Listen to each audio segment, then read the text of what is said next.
Hi, I'm Naomi Schaefer Riley. I'm a freelance writer. I used to work at the Wall Street Journal editorial page, and I've recently written a book called The Faculty Lounges and Other Reasons Why You Won't Get the College Education You Paid For. And I'm here today with Benjamin Ginsberg. Hi, I'm Benjamin Ginsberg. I'm a professor of political science at Johns Hopkins, and I've recently written a book entitled The Fall of the Faculty, The Rise of the All-Administrative University and Why It Matters. And I'm here to discuss and debate with Naomi that we agree on some things, we disagree on others, and hopefully we'll illuminate these issues surrounding higher education. So let me just ask Naomi a question. I've been a tenured professor at Cornell and Johns Hopkins for 35 years. And in that time, I've had a wonderful opportunity to write books, to teach the courses that I wanted to teach. And you know what? Periodically, I've had an opportunity to really tell off the people who thought they were my bosses. So I've had freedom. I think everyone should have tenure, Naomi. Well, how could you possibly be against tenure? Oh, sure, everyone. Yeah, absolutely. I should too. We should all be able to tell off our bosses Absolutely. whenever we want. The American economy, I'm sure, would benefit from such openness and honesty. I think it might, because many of our bosses are idiots and need to be told off. It's a universal rule. Bosses are idiots.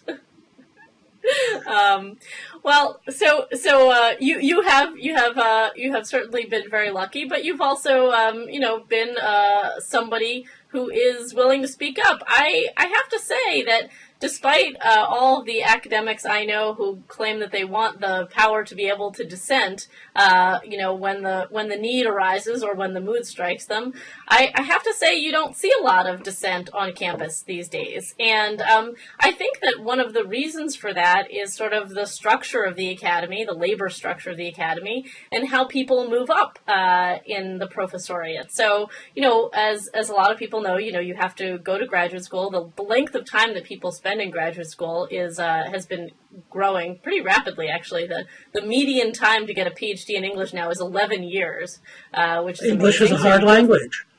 I know.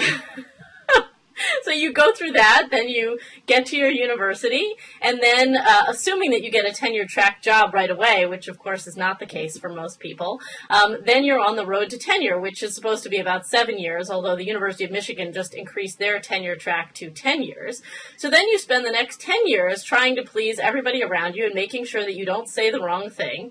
And then all of a sudden, maybe when you're about 40 or so, or much later in the case of many people, you get tenure. And then, only then, do you get the freedom to speak your mind. And I think that what happens in the academy is people are sort of trained to keep their heads down and their mouths shut for a very long time. And by the time they're offered this freedom, I don't think they're very inclined to dissent at all. Well, I think you're absolutely right. In many cases, people are so accustomed to trying to get along that even when they don't have to anymore, they just don't know how to do it. But on the other hand, I've known many people, and I'll include myself, who are perfectly happy to say what they think, and tenure gives us that freedom. And it's a freedom that's needed at the university because, this freedom has two parts to my mind. First, it's very important for faculty to be in charge of their own research and teaching agendas. I believe that no one knows better than I do what topics I should write about, and moreover, no one knows better than I do how I should conduct my classes. I've been doing it for 45 years, and I'm certainly not going to pay any attention to our vice provost for academic programs who has never taught a classroom in his or her life. We've had 3 vice provosts for undergraduate education who have never been in an undergraduate classroom. Why should I listen to them? I know how to deal with undergraduates. I've been doing it a long time. So I think tenure is a wonderful opportunity. Well, let me ask you this. Do you think that you know better than anyone else and that your colleagues know better than anyone else what should be part of the undergraduate curriculum? Because if that's the case, I would say that many undergraduate curricula look to me like complete failures as far as offering, let's just start with a broad liberal arts education. I mean, more and more, as you know, faculty, do their research, and then they teach the classes, if they have this power, that are convenient for them in terms of, being able to read the books that they happen to be, being able to read the books and do the research for the class that they happen to be writing about. So unfortunately, I don't think it's worked out well for undergraduates. Some. Well, unfortunately, a lot. I've read your book, which I like very much. I think a lot of what you say there is true. You should have interviewed me. I could have told you even better tenure stories. We had a tenured professor teaching comparative politics, and he was had been a very smart guy, but was now in his 80s, a little forgetful, and students complained that he was lecturing about countries that no longer existed, and not lecturing about countries that had been created in the last 40 years or so. So the department chair went in to talk to him and inquired about this problem. So brought an atlas with him. Right, and so the department chair reported that this rather elderly professor of German origin expressed some surprise at some of these countries to which the chair pointed, but finally concluded. He said, I prefer to talk about the good countries, not the bum countries. So that is certainly the case. That does happen. But, Well, as you know, I mean, my book is really about, the effects on undergraduate education of the tenure system and sort of the university system in general. And you obviously are teaching at a research university. So, in some sense, part of your job description, in fact, a big part of your job description is doing research. But as you know, the mandate to do research has spread throughout our higher education system to the point where, it's encouraged among professors at community colleges. Well, everybody thinks the only way to get to the next level. You're absolutely right. But it's been my observation that the most effective teachers are those who do some research.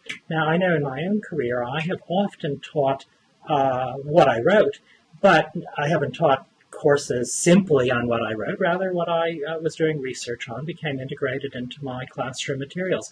I have for years taught the Introduction to American Politics. I taught it at Hopkins, at Cornell, and I believe that my effectiveness there, these are big undergraduate courses, I believe my effectiveness is in part due to the fact that I actually write about the topics that I lecture about. I think there's no better way to learn than to write. Now, you know this is true, Naomi. What do you know more about than the things that you actually write about? When you just read or listen, lots of things sound plausible, but then when you try to use them, they fall apart. So I believe it's important to encourage faculty, even at community colleges where their mandate is indeed teaching. I believe those faculty should be encouraged to do a little bit of writing and research too, because it helps them think and it helps them teach their courses. So I don't think this is a bad thing at all. I think, anecdotally you may be right, but people have really tried to study the connection between teaching and research, and they have not found a great improvement in teaching as a result of doing research. But look, this is an argument I've heard before, but I don't know how you sort of suggest to a community college professor that they should be spending their time doing research when there are lots of undergraduates in front of them who are not getting the attention that they need. I mean, I cite in the book, and I mean, people have heard it before, but 100 new academic works published on Shakespeare just last year. Lots of kids out there in need of a good undergraduate course on Hamlet. Yeah, unfortunately, there is much truth to what you say. I launched a master's program here in Washington for Hopkins, and we review hundreds and hundreds of applications every year from recent college graduates. And a shocking number of them don't know how to write. Never mind Hamlet. Let them learn how to construct an English sentence. Something is missing. Oh yeah, no, I'm in complete agreement with you on that. And I talked to we haven't gotten to this yet, but I talked to many adjunct professors for the book who are sort of the people at the bottom of the academic ladder. They can make less than minimum wage, and they don't have an office and may not have office hours, and they're teaching 250 students. I mean, I have a friend who teaches at a large research university in the Northeast, she's an adjunct, and she was told by her department, by the way, you should not be assigning exams that include essays. You should only assign multiple choice. Because you're absolutely right, and it's disgraceful. I had a graduate student who, after he got his degree, landed a tenure track position at a fairly well-known state school. I'm not going to name it. And his first semester, he graded the students as he thought they should be graded. He had given them essay assignments and whatnot, and he gave a lot of C's. And the dean called him in, and he said, "Young man, our you is a happy you. We don't give C's." Every time I drive past their campus, I think of them as the happy you. Did you see Newsweek has just this week ranked the top 25 happiest schools in the country? Well, I hope mine wasn't among them.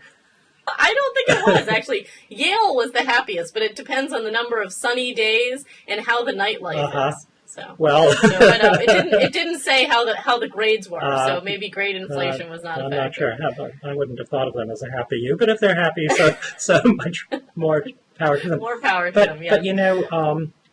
But my experience, and not just based at Cornell and Hopkins and Chicago, but in talking to people, is that the pressure to be a happy you comes not from the faculty, but comes from the administration. The administration is very, wants to be customer friendly. The faculty, left to itself, if the faculty is in charge of curriculum, the curriculum will include a heavy dose of liberal arts, will include a good deal of writing. When I'm in charge of the curriculum, as I am here in our DC Center, we make every student take a writing course. And some of them say, I already know how to write. Those are the ones that really need the writing course. Right. We make students write and write and write, and we make them stand up and talk. We teach them in the traditional way, and I believe we get good results. But that's when I'm in charge. When administrators are in charge, they want to drop the liberal arts curriculum in favor of a more vocational curriculum that they think parents and students want. They keep saying, well, parents and students are asking us, how will reading Chaucer get me a job? Well, maybe it won't get you a job immediately, but it'll teach you how to think. And over the long term, and this is what I've discovered, and I'm sure you'll agree with me, that the things that people told me were practical when I was in college have a short shelf life. Whereas sure. I'm amazed by this. That the number of, but it's not just administrators. I mean, I have heard faculty tell me the same thing, which is, the job that you're going to have probably doesn't even exist now. That's my favorite line.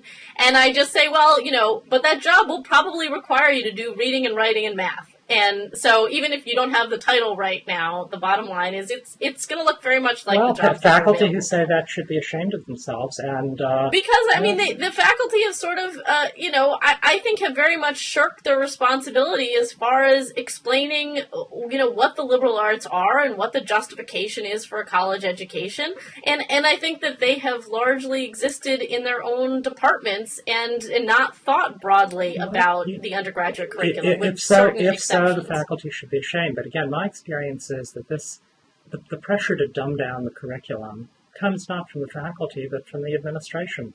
I'll tell you a story. I had a student a few years ago who came to Hopkins in part because he and his parents felt that our water polo team was really good.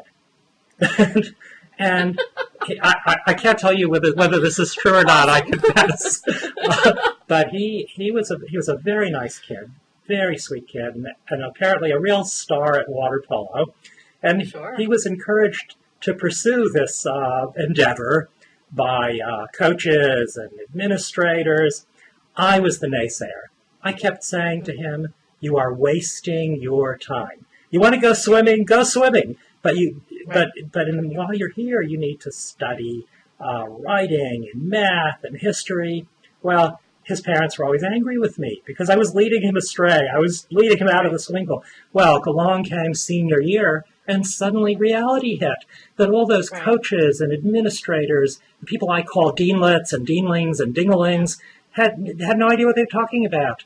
As far as I know, there is no career path to pursue in water polo. Perhaps in a better world there would be. I don't know. No. But this is consistent. This story, I tell this story because I've seen this so many times. with the faculty I know saying to kids, study the liberal arts because that's going to be with you forever.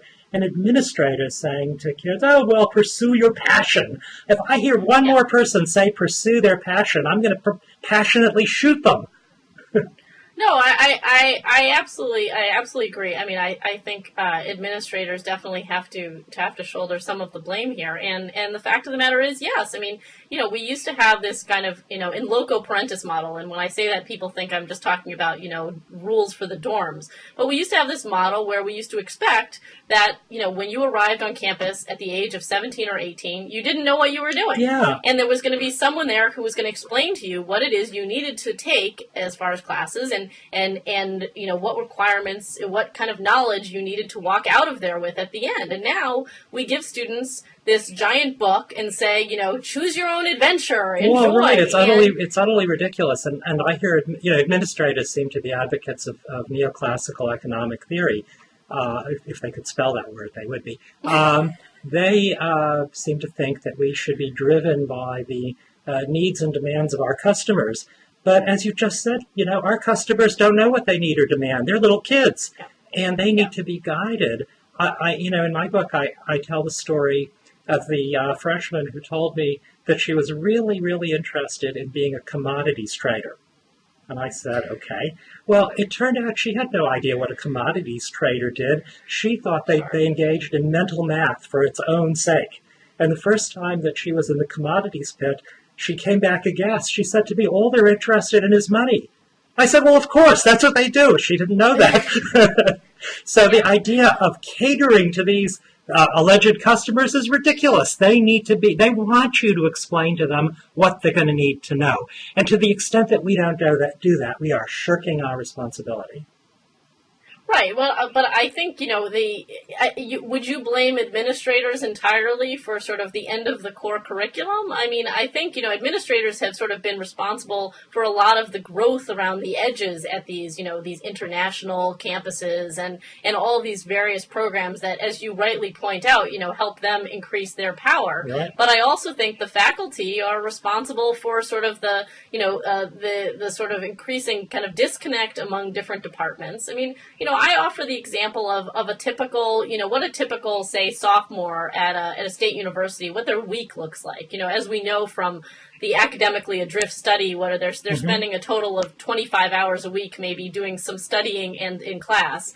But say their 4 classes are sort of, animal behavior, Victorian literature from, in this particular 20-year period, maybe an intro class, intro to psychology, and and one other ecology or something like that. I mean, the classes, when they look at their class schedule at the end of the week, they can look up and say, what do these classes have to do with one another? What am I working for here? And certainly at the end of the year, they will ask themselves, okay, I've taken this sort of random collection of classes, I've jumped through the hoops that have been required of me, but my professors don't seem to have any sense of what I'm doing in my other classes or what classes I will have had to take before these, because the answer is probably none. And I have to think that, I really do think that faculty are in part responsible for what's happened to the core curriculum. Well, I can't completely disagree with you. Faculty are complicit. You're absolutely right. But, my observation has been that the drivers of the dumbing down of the curriculum have been the administrators. When I was looking, I got my degree at the University of Chicago, and when I was a student, there was a very, very strong core curriculum. In more recent years, that core curriculum has not been eliminated, but it's been substantially reduced in scope. And why? Because the president at the time and a group of senior administrators thought that this rigorous curriculum was turning off customers, that the number of people applying to the university had been reduced because it was too rigorous, it was too hard. They have a T-shirt there, I noticed, Chicago, the place where fun goes to die. Well, it should die. Go to school already. Fun is not dying fast enough for you now. Absolutely not. It needs to die more rapidly. But it was the administration that was the driving force. The faculty is complicit. There's no question. The faculty fought, but it didn't fight hard enough, and the administration got its way. And I think that's been the case at many schools. it's seldom the case that the faculty drives the dumbing down of the curriculum.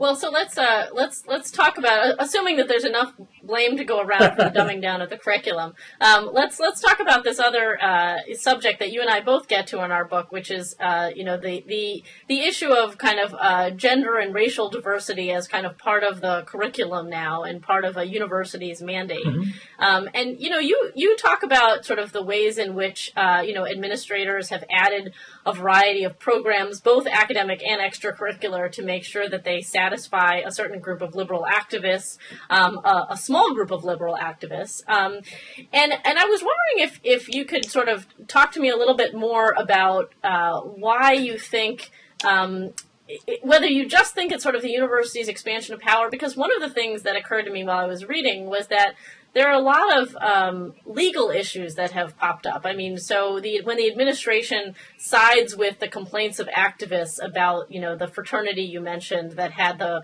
supposedly racially inappropriate decorations or something like that. I mean, the university, it seems to me, has expanded widely. The administration has expanded widely to deal with a whole lot of regulations and legal requirements that they feel that they're going to be persecuted for, if they don't address. Well, you're right, but very often the university is guilty of what is sometimes called the First Amendment opportunism. That is, when university administrators want to take on a particular issue or take a particular position, they claim that the First Amendment requires it. On the other hand, if they don't, they claim that the First Amendment prohibits them from doing so. So when university administrators find it expedient to side with liberal activists on campus, and in the book I explain why they do that. Back in the 1960s, university administrators discovered that those who got into big fights with campus activists usually found their careers at an end, whereas those who found ways to make peace with campus activists then went on to fame and glory. This is the story of Columbia University. So university administrators typically go out of their way to maintain good relations with campus activists, with representatives of various minority groups. They reward them with programs, with salaries, right. with extensive campaigns for diversity, even in fields where where the diversity is impossible, in physics, chemistry, right. where there are no black professors. But every university has a campaign. So where they find that expedient, they say, yes, we're doing this not only because it's morally right, but because we're required to do so by law. On the other hand, when Jewish students on California campuses find themselves under attack by so-called anti-Zionists, usually anti-Semitic speakers and groups on campus, then the university administrators will turn to the other side of the First Amendment and say, oh, no, we can't do anything, it's free speech. So administrators have become very adept at clothing themselves in the Constitution for whatever purpose they want. Yeah, no, I think that's probably a correct assessment of the situation. I mean, it's also there's this as you mentioned with the water polo kid, I mean, this emphasis on life outside the classroom. But, I mean, part of it is I trace that back a little bit, not to get back into the faculty, but a little bit to sort of this idea that academic subjects have to become sort of a means for activism. I mean, if you look at sort of the missions of a variety of departments now, they include so much in the way of service work or, how can my discipline, benefit the community at large, making sure that students are out in the field doing different kinds of you're work absolutely right. I can't disagree with you. However, I've generally seen that the word service is a word used mainly, not exclusively, but mainly by administrators. And they like the word service as part of the university's mission, because if the university's mission is teaching and research, that empowers the faculty. We do teaching and research. So administrators are always searching around for something they do. Now, I haven't yet found what that might be, but they say that service is part of the university's mission. Now, on some campuses, the faculty has tried to subvert that little bit of administrative stratagem by claiming that it does service too, but it's mainly service learning. Service learning. Yes. We do all sorts of, but it's yes. mainly the administration that has grasped this word service. The administration also likes what they call education outside the classroom, yes. where they have invented a host of cockamamie courses, student life courses, they're often called. We had an administrator on our campus who claimed that, much learning occurred outside the classroom, and he said that students needed to learn important life skills. So when asked for an example, he said that event planning was a premier example of such skills. All the students could become caterers, I guess. I don't know. Sure. Why learn calculus? I think shortly after I graduated from Harvard, they began to offer courses. I don't know whether I think these were an administrative construction. Yes, they are. But some funny thoughts like about fixing your car and things like that. Yeah, you're absolutely right. I actually thought that would be sort of useful for some of the students I knew. But my son wanted to take that when he was at Harvard. I said, I'd pay $40,000. If you want to learn to fix your car, go to the community college. Yes, learning outside the classroom. Well, let me ask you this, because it is certainly a thought that will occur to a lot of people reading your book. Is what can be done to stop this amazing growth of the administration? I mean, I agree with you. I mean, the spending on administration is certainly out of control. My arguments about the faculty are not necessarily that the faculty is costing us too much. I think the money for the faculty is being distributed incorrectly, and the rewards are in the wrong place. Yeah. But for the administration that keeps sort of growing itself, I mean, it's sort of like kind of a villain in a superhero comic strip. I mean, what is the answer to this? Well, just to back up one notch, over the last 30 years or so, student growth and faculty growth at universities have pretty much kept pace, about a 50% increase. But administration and staffers have grown at a rate of almost over 200%. So if your kid is in college and can't find a professor to work with, there's no doubt that they can hobnob with deanlets on, auto mechanics and event planning. That's what we seem to be paying for. And by my rough estimate, the care and feeding of deanlets accounts for about a third of the cost of higher education. So one quick way to cut the cost is I've often recommended getting rid of, by whatever means are necessary, getting rid of every third deanlet. No one would ever notice. They'd be assumed to be away on retreat or working on the strategic plan or whatever it is they do. I tell the story in the book so forgive me if you know me because I know you've read this. I decided I would find out what deanlets do with their time, because I see them wandering around. It's like walking through a Washington agency. There are a lot of people sitting around doing that a lot.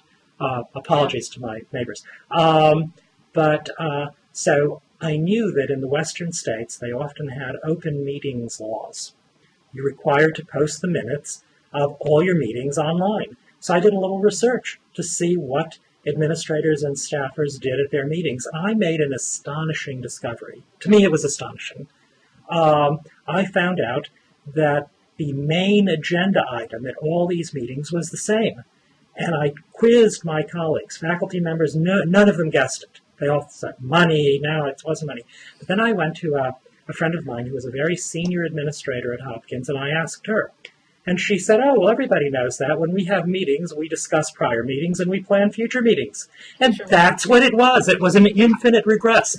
It was this make-believe world where they met to discuss meetings, to plan meetings. That's what they did all day. But speaking of meetings, you never hear faculty complain so much as when they have to attend a faculty meeting. And you rightly point out in your book that some of these meetings are sort of ridiculous and they're administratively required. But I have heard complaints about faculty meetings from some of my closest relatives about who would those be? Who would those be? Yes, my father's a college professor, and my mother and sister both have PhDs now too. So why is it that the faculty can barely stand to sit through what what people, I think, probably in the rest of the American economy don't think is an inordinate number of meetings to discuss things like hiring, for example. So, in a sense, I think that, the administrators have kind of, occupied this space where faculty really have no interest in many ways in participating. You're right, faculty, I can't disagree with you. The faculty has been complicit in its own demise. There's no question. But what can be done? Well, in my book, I offer some suggestions, and one of them is that the faculty needs to suck it up and start paying attention to administration. But that may be a hopeless suggestion. But for tenured faculty, the words "suck it up" do not no, really ring much you're true. You're absolutely right. But I would offer one suggestion that I don't make in the book. Because I thought my provost would come over and kill me, and that is that universities are unique among nonprofits in our country, because as you know, nonprofit institutions are required to spend the money that they raise, right? And that's the public interest requirement. There is one exception: universities can hoard their money and build these huge endowments. Now, endowments are nice things, but they're very damaging to the university. Adam Smith pointed this out in The Wealth of Nations. When a university is heavily endowed, it stops taking an interest in its mission. Instead, if a university is not heavily endowed, it has to think about new programs, innovative curricula, new courses, hiring interesting faculty. But if it's heavily endowed, it doesn't have to care about all that. And in the end, the endowment supports what I call the all-administrative university. It supports $1 million presidents, $500,000 provosts, $300,000 deanlets, whom we do not need. So my suggestion, and Senator Grassley tried to bring this about a few years ago, end the exemption for universities.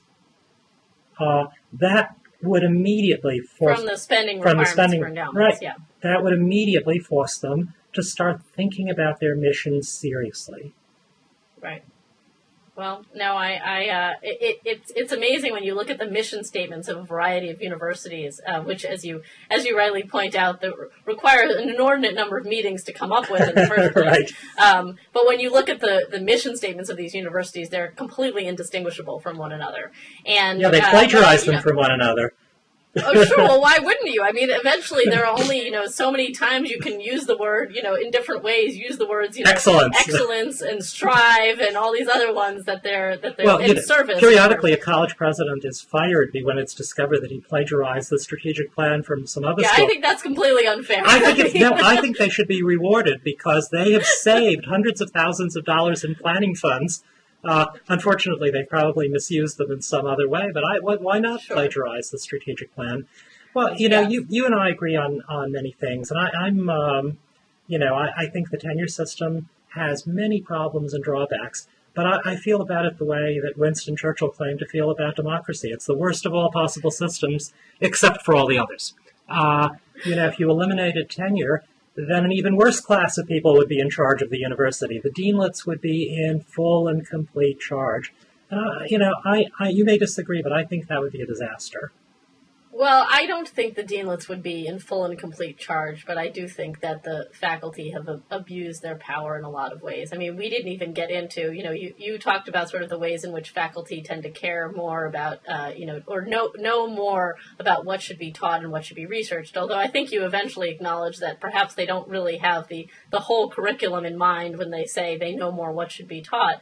But I mean, that you have to acknowledge that faculty, in the sense that, many tenure faculty have power over when their classes should meet. I mean, I don't even know why that should even be, in their domain. Wait a minute. Now you're hurting.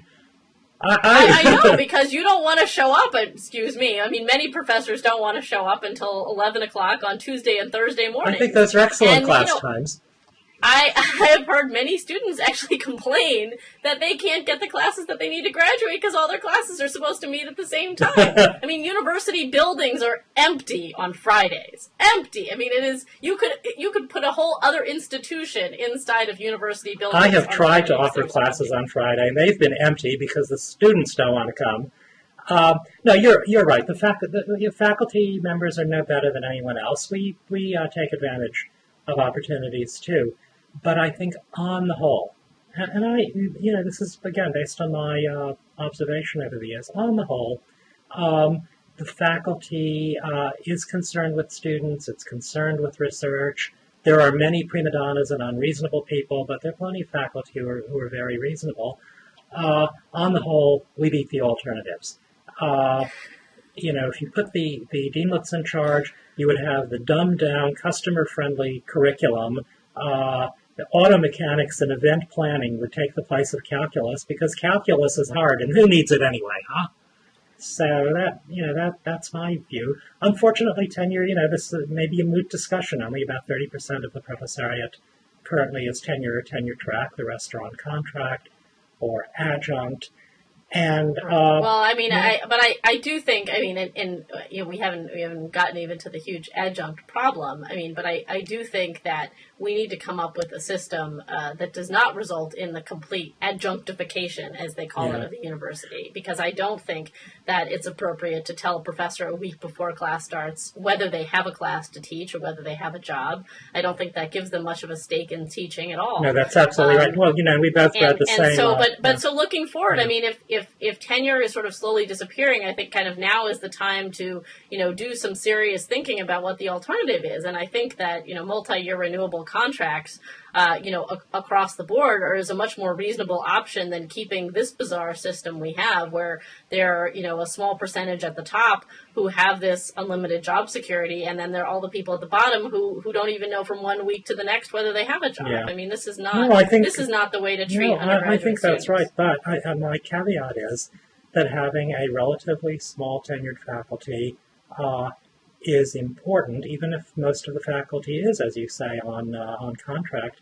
Having a small body of tenured faculty who have worked hard to get tenure, I think it should be harder to get tenure than it currently is. You mentioned Michigan going to 10 years. That's fine. It should be very hard to get tenure, but having a tenured faculty is important because without that, the university is no longer in the hands of educators. The people who staff the administration are not educators. They are often drawn from fields in which they've had no experience with education. There are so many vice provosts for undergraduate education who've never taught a student.